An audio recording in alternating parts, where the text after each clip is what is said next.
یہ عقیدہ مضبوطی سے باندھ دیجیے کہ نفع اور نقصان کا مالک اللہ رب العالمین ہے۔ اب آگے بڑھیے، ایسے بدشگونیاں، ایسے بدعقیدگیاں جو ہمارے سماج کے اندر، ہمارے گھروں میں پائی جاتی ہیں، اس سے پہلے ہم ایک لفظ کو سمجھتے ہیں، بدشگونی کسے کہتے ہیں؟ بدشگونی، چونکہ اس ماہ سفر میں خصوصاً اس کا یعنی اہتمام ہوتا ہے، گرچہ ہمارے درمیان اس مہینے کے تعلق سے نہیں ہے، لیکن لوگوں کے یہاں اس مہینے کے تعلق سے خصوصی بدعقیدگی پائی جاتی ہے۔ کہتے ہیں کہ ماہ سفر جو ہے، سفر کا مہینہ، یہ بدشگون ہے، یعنی اس میں کوئی بھی اچھا کام کرو، کوئی بھی جو اچھا کام ہو اس مہینے میں نہیں کرنا چاہیے۔ مثال کے طور پر ایک شخص دکان کی اوپننگ کرنا چاہتا ہے، پیسے جمع کرتے کرتے اس مہینے میں اس کے پاس دکان بھی فنش ہو گئی اور پیسے بھی جمع ہو گئے، اب وہ دکان اوپننگ کرنا چاہ رہا تھا، اس کا کوئی دوست بولتا ہے ایک ہفتہ رک جاؤ، ابھی یہ مہینہ بدشگون چل رہا ہے، یہ مہینہ بدشگون چل رہا ہے، اس میں کوئی بھی کام کرو گے وہ سکسیس نہیں ہوگا، اگر اس مہینے میں تم نے دکان اوپن کیا تو تمہاری دکانداری نہیں چلے گی، برکت نہیں ہوگی، برکت ختم ہو جائے گی۔ کیوں؟ اس لیے کہ مہینہ منحوس والا مہینہ چل رہا ہے۔ میرے بھائیوں، ابھی ہم نے بتایا آپ کو نفع اور نقصان کا مالک کون ہے؟ اللہ تعالیٰ۔ ہم نے کس کو بنا دیا؟ اس مہینے کو۔ ہمارا تعلق ضرورت کی طرف ہوا، یہ ہمارا عقیدہ نہیں ہو سکتا، یہ خرافات ہیں، یہ بدعقیدگی ہے، یہ کتاب و سنت کے ماننے والوں کا عقیدہ نہیں ہو سکتا، کیونکہ کتاب و سنت ہمیں اور آپ کو ایسے توہمات سے، ایسے خرافات سے پاک کرتا ہے، نجات دلاتا ہے، اور اس کے باوجود ہم کتاب و سنت کے ماننے والے ہونے کا دعویٰ کرتے ہیں، اور دوسری طرف ہمارا عقیدہ یہ ہے کہ یہ مہینہ منحوس ہے، فلاں دن منحوس ہے، اور اس مہینے میں لوگ شادی بھی نہیں کرتے، کہتے ہیں شادی ہوگی اگر اس مہینے میں تو رشتہ ٹوٹ جائے گا۔ اللہ کے بندو، اگر اس نیت سے ایسے کام سے رک جا رہے ہیں تو یہ شرک ہے، ابھی آئے گی تفسیر۔ تو بدشگونی کا مطلب ہوتا ہے کسی دیکھی جانے والی چیز یا کسی سنی جانے والی چیز یا کوئی معلوم چیز کے بارے میں یہ عقیدہ رکھنا کہ اس کی وجہ سے برکت ختم ہوتی ہے یا برکت جاتی ہے یا برکت نہیں آتی ہے وغیرہ، اس طرح کی چیزیں جس کا شریعت میں کوئی وجود نہیں ہے۔ مثلا ایک آدمی گھر سے نکلتا ہے صبح صبح، اپنے کاروبار میں جا رہا ہے، جاتے ہوئے جیسے ہی گھر سے نکلا ایک پاگل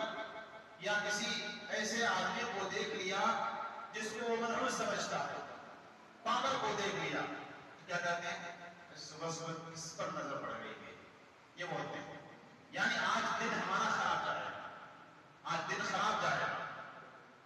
اب یاد رکھیے، اپنے عقیدے کو درست کیجیے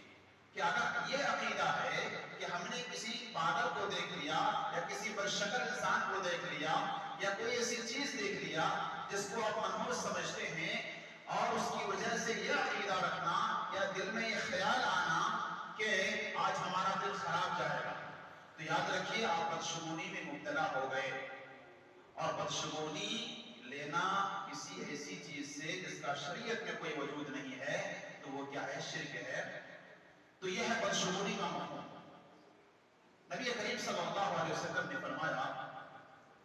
لا عدوى ولا طيرة ويعجبني الفال قالوا وما الفال قال الكلمة الطيبة۔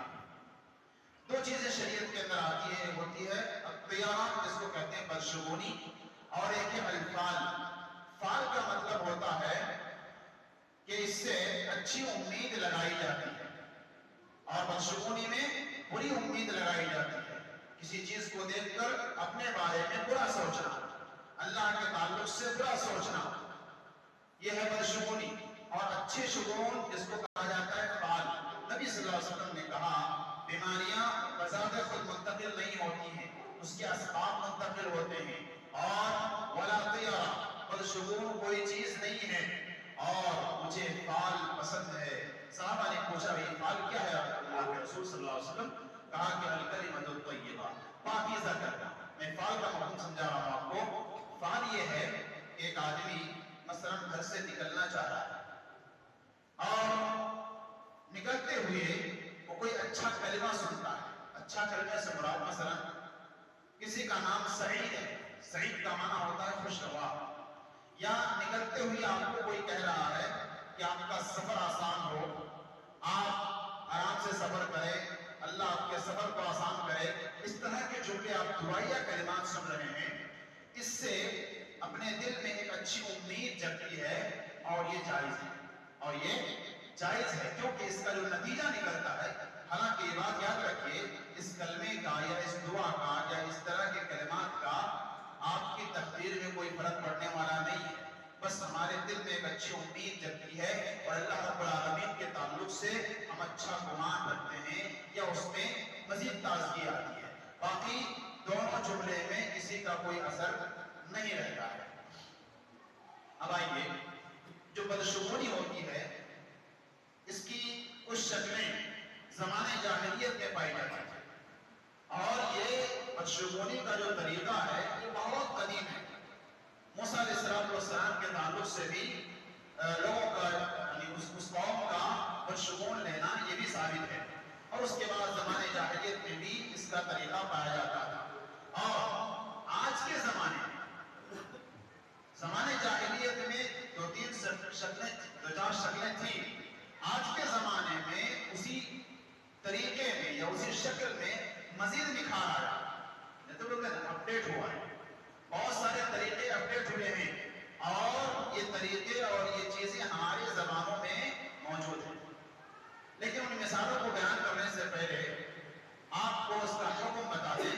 کہ جو شخص اس طرح کی بدشگونی میں مبتلا ہوتا ہے اس کا کیا حکم ہے۔ پہلا حکم تو یہ ہے کہ شرک اصغر ہے۔ شرک اصغر یہ کب ہوتا ہے؟ جب ایک آدمی کسی چیز کے بارے میں بدشگون ہوتا ہے، یعنی بدگمانی لیتا ہے، اور وہ اس کی وجہ سے